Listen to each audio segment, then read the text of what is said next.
एक ॿी आम ख़बर वांखे ॾींदा आहियूं त सिंध जे निगरान हुक्मराननि में सरकारी ऑफिसनि बाबति जंग शुरू थी वई आहे। सकाफ़त ऐं सियाहत खातो धार धार वज़ीरनि खे ॾियण तां तकरार शुरू थी वियो आहे। सियाहत खाते सरदार शाह जे दौर में ठहियल स्टूडियो ऐं कैफ़े कल्चर जो सेट ड्राहे पट करे छॾियो। सकाफ़त खाते पारां सियाहत खाते जी ऑफिस में स्टूडियो क़ाइमु कयो वियो हुयो। लोक स्टूडियो में सिंध जे फ़नकारनि जा गीत रिकॉर्ड कया वेंदा हुया। कैफ़े तसोफ़ में सिंध जी सकाफ़त बाबति प्रोग्राम थींदा हुया। सकाफ़त खाते जे ज़रियनि जो चवणु आहे त सियाहत खाते जे निगरान वज़ीर ऑफिस ख़ाली करण जो चयो आहे। ही अहम ख़बर पाणखे ॾियूं पिया। सिंध जे निगरान हुक्मराननि में सरकारी ऑफिसुनि बाबति जंग शुरू थी वई आहे। सकाफ़त ऐं सियाहत खातो धार धार वज़ीरनि खे ॾियण तां तकरार शुरू थी वियो आहे। सियाहत खाते सरदार शाह जे दौर में ठहियल स्टूडियो ऐं कैफ़े कल्चर जो सेट ड्राहे पट करे छॾियो। सकाफ़त खाते पारां सियाहत खाते जी ऑफिस में स्टूडियो क़ाइमु कयो वियो हुयो।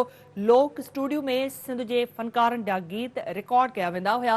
कैफ़े तसोफ़ में सिंध जी सकाफ़त बाबति प्रोग्राम थींदा हुया। सकाफ़त खाते जे ज़रियनि जो चवणु आहे त सियाहत खाते जे निगरान वज़ीर ऑफिस ख़ाली करण जो चयो आहे। सिंध जे निगरान हुक्मराननि में सरकारी ऑफिसुनि बाबति जंग शुरू थी वई आहे। सकाफ़त ऐं सियाहत खातो धार धार वज़ीरनि खे ॾियण तां तकरार शुरू थी वियो आहे।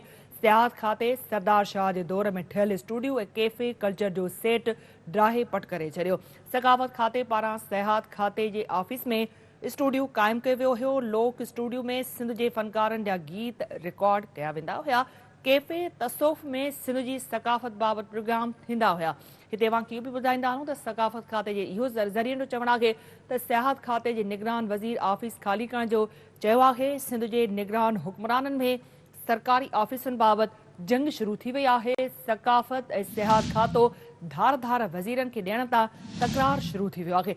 सियाहत खाते सरदार शाह जे दौर में ठहियल स्टूडियो ऐं कैफ़े कल्चर जो सेट ड्राहे पट करे छॾियो। सकाफ़त खाते पारां सियाहत खाते जी ऑफिस में स्टूडियो क़ाइमु कयो वियो हुयो। लोक स्टूडियो में सिंध जे फ़नकारनि जा गीत रिकॉर्ड कया वेंदा हुया। कैफ़े तसोफ़ में सिंध जी सकाफ़त बाबति प्रोग्राम थींदा हुया।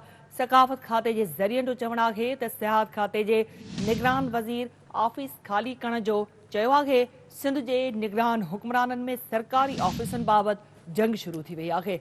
सकाफ़त ऐं सियाहत खातो धार धार वज़ीरनि खे ॾियण तां तकरार शुरू थी वियो आहे।